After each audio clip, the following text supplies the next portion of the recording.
Y ahora doy la palabra a la profesora Aurora López Azcona, que es profesora titular de Derecho Civil en la Universidad de Zaragoza y hablará de la protección del menor en el derecho marroquí. Hola, buenas tardes a todos. Bueno, lo primero voy a compartir presentación, estoy en ello. Entonces estoy mirando a ver cómo puedo compartir abajo en los... Creo recordar... compartir pantalla. Disculpen un momento.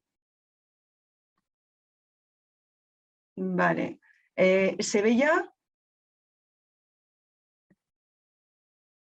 ¿Se ve mi presentación? Sí, se ve bien. Vale, de acuerdo. Bueno, pues ya está.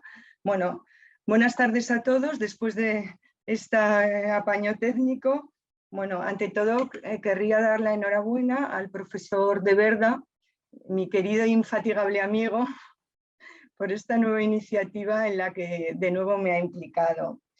Bien, dentro del marco de esta mesa me voy a ocupar de introducirles en un tema bastante desconocido y a la par que complejo, como es el de la protección de menores, en concreto en derecho marroquí. Creo que la cuestión, como ya se ha apuntado, no es baladí, desde el momento en que España, como el resto de los países europeos, cuenta con una importante comunidad islámica, en concreto proveniente de Marruecos, que se rige por su derecho personal, y además creo que va a servir para enmarcar la ponencia siguiente de también mi querido compañero, que va a hablar sobre los efectos de la kafala. Entonces, bueno, mi intención es enmarcar y hablar de la protección, explicarles en qué consiste la protección, los instrumentos de protección de Marruecos. Para ello, el marco normativo que voy a manejar es, por un lado, la Mudawana, su código de familia del año 2004, y por otro lado, su ley específica relativa a la kafala de los menores abandonados del año 2001. Bien, lo primero que quiero destacar es las importantes peculiaridades o singularidades que presenta el sistema de protección de menores en derecho marroquí respecto del derecho español. Como pueden ver aquí, en primer lugar, lo que llama la atención es la disociación existente en derecho marroquí entre lo que es la guarda o cuidado personal y lo que es la representación o poder de decisión. Así, por un lado, la guarda o cuidado personal se articula en lo que diríamos situaciones ordinarias a través de la figura fundamentalmente de la jadana, o en su caso por delegación a través de la kafala notarial. En cambio, respecto de los menores declarados en desamparo, la guarda se articula a través de la kafala judicial. Por su parte, lo que es propiamente la tutela, que engloba las funciones de representación y gestión del patrimonio que en su caso puede ostentar el menor, se articula, como veremos, en situaciones ordinarias a través de la tutela legal que se atribuye a los padres, en concreto al padre y en su defecto a la madre o vilaya, la tutela testamentaria o visaya que se atribuye al tutor a quienes estos hayan designado en testamento y subsidiariamente al tutor dativo que designe el juez. Bien, en cambio, respecto a los menores declarados en desamparo, esta tutela se va a atribuir prioritariamente al juez de tutelas y en su caso se constituye la kafala al kafil vía la tutela dativa o takdim. Bien, otra característica que llama la atención del sistema de protección de menores marroquí es su carácter privado. Aquí no tenemos instrumentos, o en Marruecos no tienen instrumentos públicos de protección, tienen estrictamente instrumentos privados de protección. En coherencia con lo anterior, hay que destacar el importante protagonismo que se reserva al juez en Marruecos para la protección de menores. En Marruecos no interviene la administración.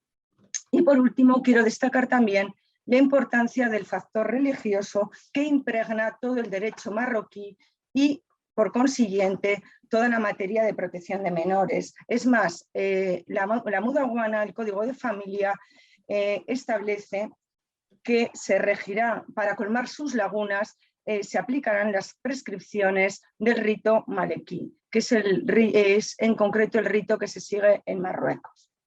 Bien, empezando por las situaciones ordinarias, o lo que llamaríamos aquí instrumentos ordinarios de protección, como les he indicado, en derecho marroquí se separa entre, hay una total separación entre lo que es el cuidado personal y lo que es la representación y poder decisorio.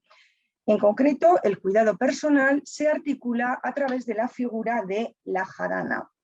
La jadana constituye un mero deber de crianza y educación de los menores. Jadana que se extiende hasta su mayoría de edad. Y aquí apuntalo, con independencia de su sexo, porque ciertamente hasta la mudawana la mujer permanecía en jadana hasta que contraía matrimonio. Bien.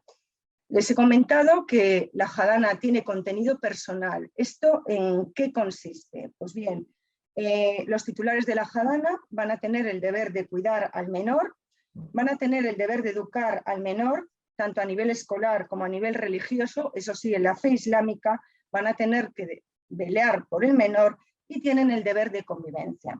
También hay que comentarles que la jadana, lo que es este cuidado personal, sí que está sujeta a control judicial, pero este control es meramente facultativo.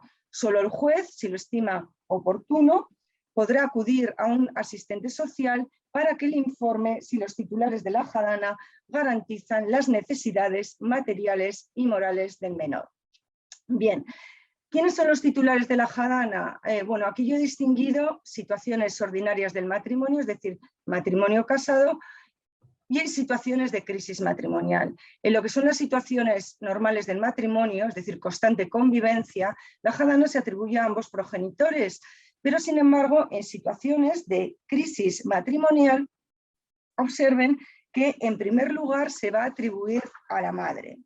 Bien, a la madre, que va a tener derecho a ser retribuida por el padre, y a la madre además, salvo que contraiga nuevo matrimonio. Esto como regla, porque sí que hay excepciones, casos de que el menor sea menor de 7 años, adolezca de una discapacidad, la madre se case con un pariente, pero bien, salvo estas situaciones, la madre, si contrae nuevo matrimonio, va a perder la jadana. Subsidiariamente se atribuye al padre, subsidiariamente, fíjense, a la abuela, pero a la abuela materna, y en defecto de las personas anteriores, en defecto de ascendientes, a elección del juez de tutelas, se va a atribuir este cuidado personal o jadana a aquel que considere más hábil o más capacitado entre los parientes más próximos u otros allegados, y en su defecto acudirá a una institución que llaman habilitadas, a un centro de protección de menores.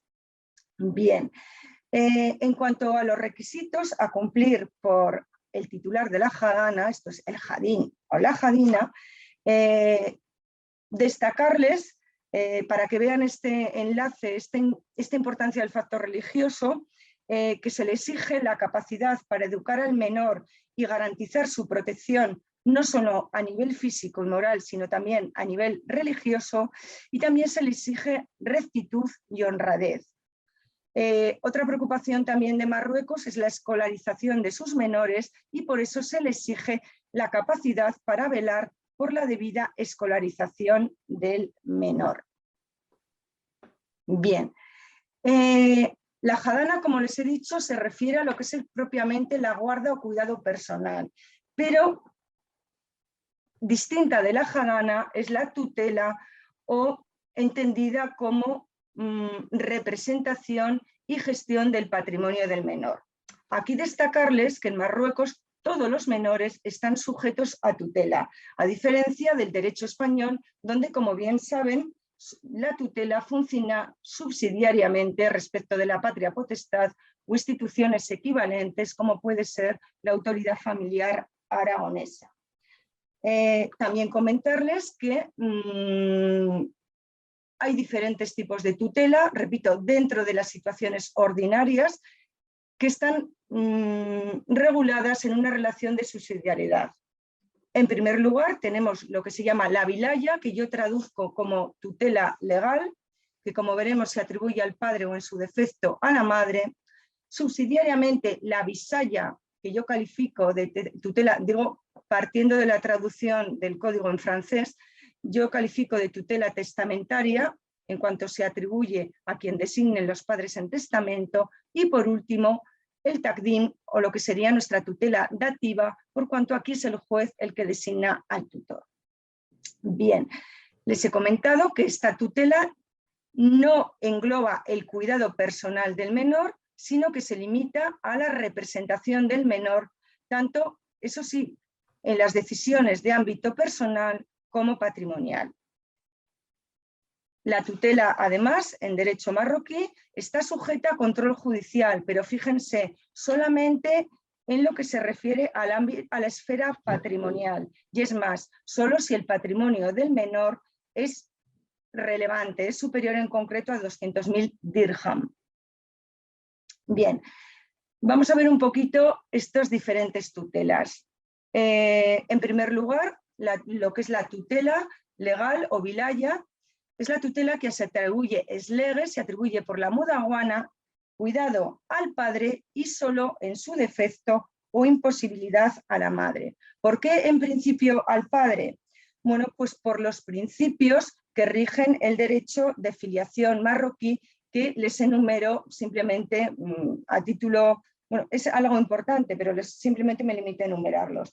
En primer lugar, el principio de filiación patrilineal, es decir, el parentesco se transmite únicamente por la línea de los varones. En segundo lugar, el principio de filiación biológica. Está prohibida la adopción. ¿Se permite la fecundación in vitro? Sí, pero solamente si el donante es el padre. Y por último, el principio de legitimidad. ¿Qué significa esto? Que la filiación paterna solo puede ser legítima y la filiación ilegítima no se puede establecer respecto al padre, solo respecto de la madre. Ciertamente, este concepto de filiación ilegítima, este concepto de filiación legítima es mucho más amplio que nuestro concepto de filiación matrimonial. ¿Por qué? Porque dentro del concepto de filiación legítima, el derecho marroquí incluye a los nacidos fuera del matrimonio, siempre que hayan sido reconocidos por el padre, y aquellos hijos nacidos de lo que se llama relaciones erróneas. ¿Qué son relaciones erróneas? Un matrimonio putativo, una promesa de matrimonio o una relación de noviazgo. En este caso, en caso de relaciones sexuales erróneas, será el juez el que determine la filiación. Pero insisto, sí que es cierto que el concepto de filiación legítima es más amplio que el de filiación matrimonial. ¿Consecuencia de estos principios? Pues muy bien, que el derecho marroquí atribuye preferentemente al padre la vilaya o tutela, el poder decisorio. La madre solo en principio es jadana o cuidadora personal. La madre solamente va a tener la tutela, ese poder decisorio, esa vilaya, en defecto de padre o en caso de imposibilidad, porque éste haya fallecido, se encuentre ausente, haya desaparecido, haya sido declarado incapacitado, ya que apunto que en derecho marroquí sigue persistiendo la figura de la incapacitación. Bien. Y además, esta tutela de la madre no es automática, porque el padre se le permite designar un tutor testamentario diferente a la madre. Esto sí quiere desplazar a la madre de ese poder decisorio. Bien, en defecto de tutela legal, ¿quién va a ser tutor? Aquel que haya designado, te dice la mudawana, el padre o en su caso la madre en testamento.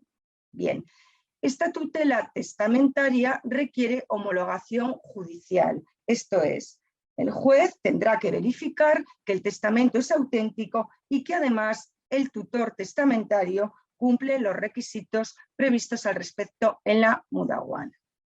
Subsidiariamente, en defecto de vilaya y visaya, entra en juego el takdim o tutela dativa. Esto es, aquí será el juez el que designe tutor, en principio, entre los parientes varones e, insisto, en defecto de la tutela legal y la tutela testamentaria. Bien, a partir de ahí el Código marroquí establece unas normas comunes a esta tutela testamentaria y a esta tutela dativa, visaya y takdim. Bien, ¿cuáles son estos requisitos? Bueno, para empezar, el Código establece unos requisitos de capacidad y de idoneidad. Te exige que el tutor dativo o testamentario sea mayor de edad y tenga capacidad plena, porque en derecho marroquí sigue rigiendo la distinción entre capacidad jurídica y capacidad de obrar. Y además te exige que este tutor sea idóneo, es decir, no puede incurrir en causa de inhabilidad. Aquí el Código marroquí, como el nuestro, establece unas causas tasadas de inhabilidad que son ciertamente muy similares a las nuestras. Bien, como nuestro derecho, la mudawana impone al tutor, cuidado, testamentario o dativo, una serie de obligaciones, ya sea durante el desempeño del cargo, ya sea tras el cese del cargo tutelar. Obligaciones durante el desempeño del cargo. Tres idénticas a las nuestras. Inventario de los bienes del menor, la rendición de la cuenta anual de la tutela y la necesaria autorización judicial para los actos patrimoniales de mayor relevancia. Adicionalmente, la mudawana va a exigir al tutor que lleve un registro de todos aquellos actos que lleve a cabo referido al menor, ya sean de índole personal o patrimonial, lo que se llama el registro de actos mensuales y diarios. En caso de que el tutor testamentario o dativo incumpla estas obligaciones, va a incurrir en responsabilidad civil e incluso en responsabilidad penal. Como en nuestro derecho, la tutela podrá ser retribuida si así lo establece el juez y evidentemente si el patrimonio del menor así lo permite. En cuanto de las causas de extinción de esta tutela, visaya o takdim, son muy similares a las nuestras, únicamente destacarles que sí que se contemplan las excusas, la posible excusa en el ejercicio de la tutela, pero no aparecen causas tasadas de excusa, a diferencia de derecho español, y sí que se permite la destitución del tutor, lo que sería nuestra remoción, aunque no se establecen tampoco causas de remoción. Se habla genéricamente de incumplimiento de las obligaciones tutelares. Bien, siguiendo con los instrumentos ordinarios de protección, les voy a hablar de la kafala notarial. Bueno, antes de hablar de la kafala notarial, conviene tener presente que la kafala es una institución propia del derecho islámico, dirigida exclusivamente al cuidado del menor, por tanto, contenido personal, por persona diferente de sus progenitores. Esta sería la definición general de la kafala, institución de cuidado. A partir de ahí, la kafala es una institución que no se puede identificar con ninguno de los instrumentos de protección de derecho español, como les indicaré más adelante. No es una adopción, no es una tutela y desde luego no es un acogimiento. La kafala es una consecuencia de los principios que rigen en derecho islámico, como les he dicho, prescripción de los vínculos de sangre y prohibición de la adopción. Por tanto, hay que enmarcarla en el concreto sistema de protección del derecho marroquí. A partir de ahí, por lo que hace a la kafala notarial, consiste simplemente en que los progenitores deleguen la jadana, esa guarda que tienen del personal del menor, en un tercero. Esta kafala es una kafala informal, se constituye mediante mero acuerdo entre los progenitores y el kafil, no requiere intervención judicial, sino lo que se llama en su caso, porque no necesariamente, en su caso a través de un acto adular, un acto notarial.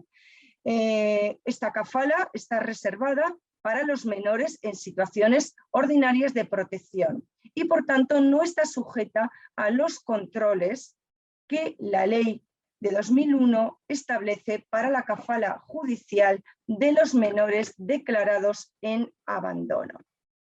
Bien, Hasta aquí les he hablado de los instrumentos ordinarios de protección. Paso ahora a hablarles de la protección de los menores en situación de abandono, entendiendo situación de abandono como aquella situación de falta de asistencia por los guardadores principales del menor que determina la intervención de los poderes públicos. A partir de ahí, recordarles que mientras en España la protección de los menores declarados en abandono se articula a través de instrumentos públicos, tutela administrativa, guarda administrativa, acogimiento, en derecho marroquí se articula siempre a través de instrumentos privados y en concreto y prioritariamente a través de la kafala judicial. Bien, para empezar a aclararles un poco en qué la noción de abandono, qué es esto de abandono en derecho marroquí, que sería el equivalente a nuestro desamparo.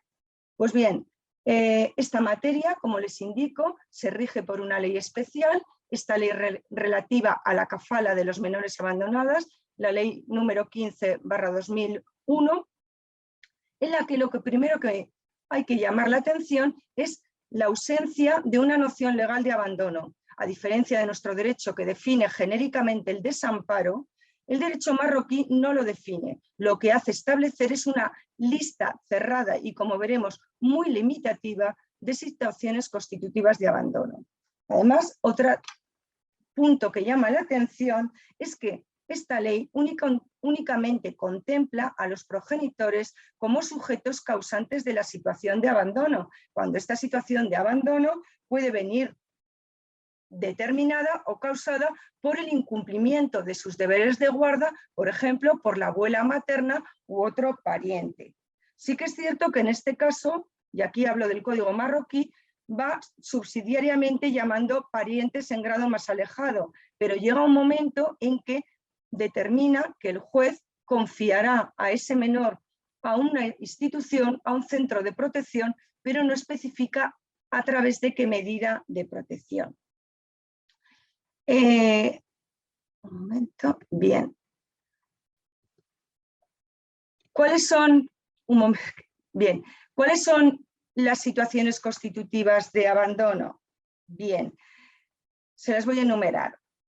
Para empezar, el hijo de padres desconocidos, es decir, que la filiación no esté establecida respecto de ningún progenitor. Muy bien.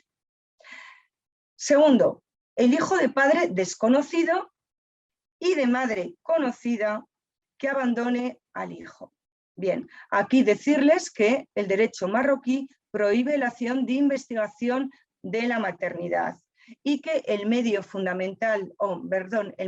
fundamental de determinación de la filiación materna es la constatación del parto.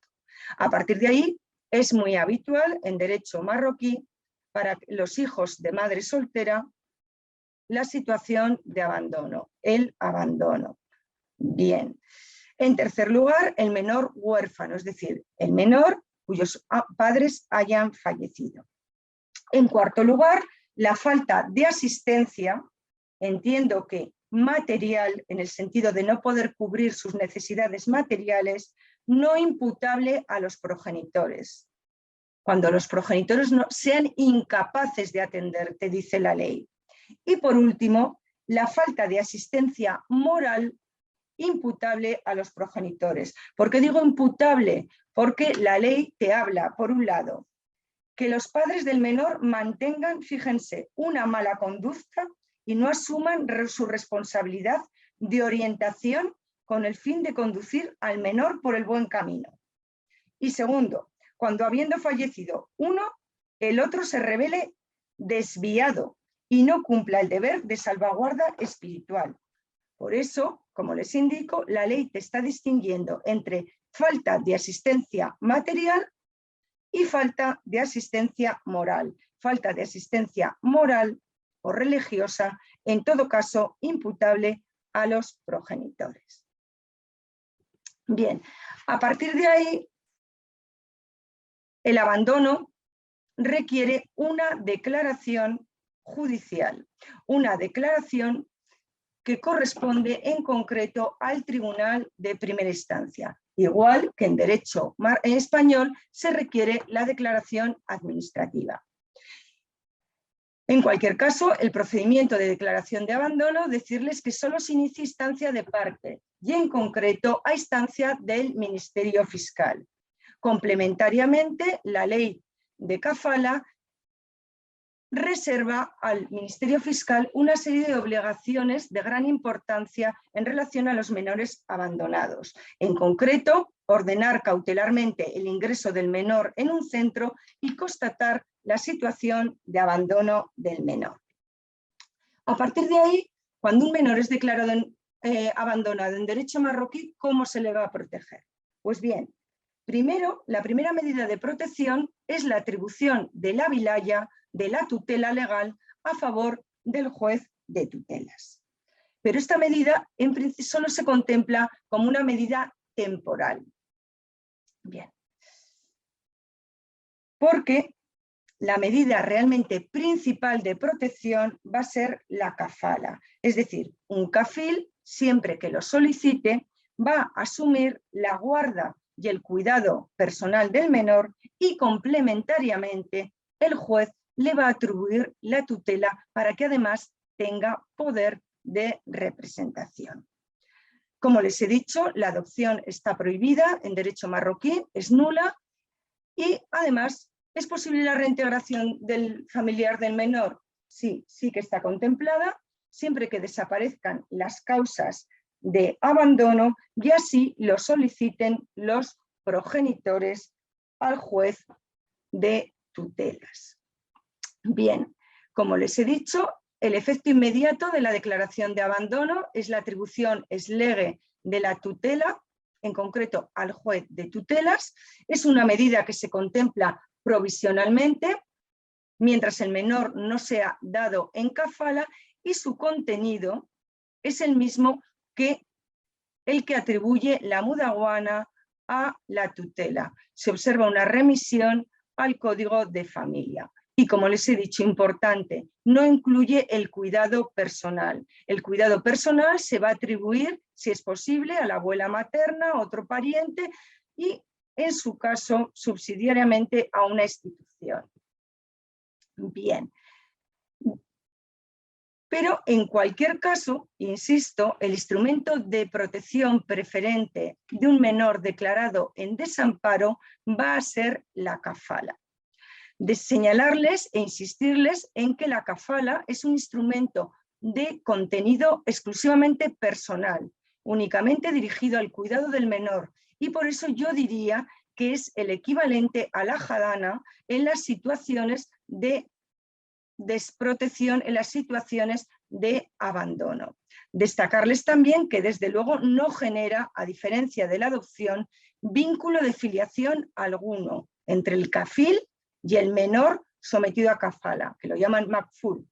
Y a diferencia de la tutela, no incluye la representación ni la gestión del patrimonio del menor.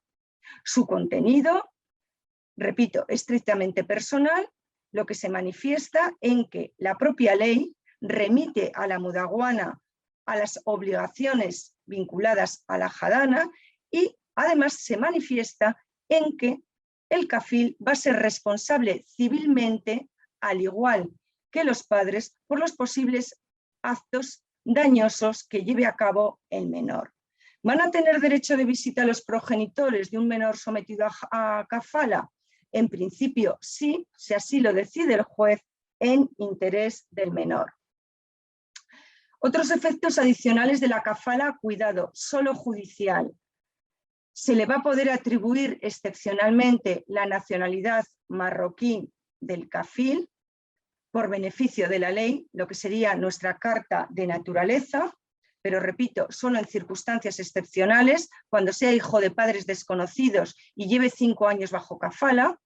El kafil va a poder efectuar liberalidades a favor del menor, desde luego el menor no tiene derechos hereditarios y novedosamente se permite que el kafil solicite el cambio de apellidos del menor por el suyo propio. Bien, Como la kafala solo tiene contenido personal, ello justifica que el propio juez que constituye la kafala atribuya la representación legal y, en su caso, gestión del patrimonio del menor al kafil. ¿Cómo? Constituyendo la tutela dativa o takdim. En cualquier caso, esta kafala judicial, como su nombre lo indica, debe constituirse por el juez a instancia de aquellos que quieran asumir la kafala del menor. Ello siempre con el consentimiento del menor, siempre que tenga más de 12 años. ¿Quién van a poder solicitar la kafala? Rápidamente. Pueden ser personas físicas o jurídicas, preferentemente personas físicas. Y aquí, como pueden observar, deben tratarse de matrimonios o, en su caso, de mujeres no casadas, solteras o preferentemente viudas. Deben ser mayores de edad y tener plena capacidad, en el sentido de esta capacidad de obrar, y tienen que ser idóneos. Entre estos requisitos de idoneidad son muy diferentes a los nuestros. Se incide sobre todo en la idea de que deben profesar la religión musulmana y ser aptos moral y socialmente. También tener medios económicos suficientes, pero se prescinden de otros requisitos de idoneidad. También van a poder solicitar la kafala personas jurídicas, instituciones dedicadas a la protección del menor, siempre que sean declaradas de utilidad pública. Esta kafala judicial, a diferencia de la notarial, está sujeta en todo caso al control judicial. En caso de que el menor quiera ser sacado del país, quiera ser cambiado de país por el kafil, necesitará en todo caso autorización judicial, y una vez que el kafil se haya instalado en el extranjero con el menor, la kafala queda bajo la supervisión de la autoridad consular correspondiente. No entraré en las causas de extinción de la kafala judicial por razón de tiempo, y en cuanto a los efectos de la extinción, pueden imaginarse que o puede darse o bien el cese de la situación de abandono, en cuyo caso los progenitores, a solicitud de ellos mismos, van a recuperar la tutela del menor, y si persiste la situación de abandono, en este caso el juez tendrá que designar un nuevo takdim, un nuevo tutor dativo. Con esto termino mi intervención. Muchas gracias.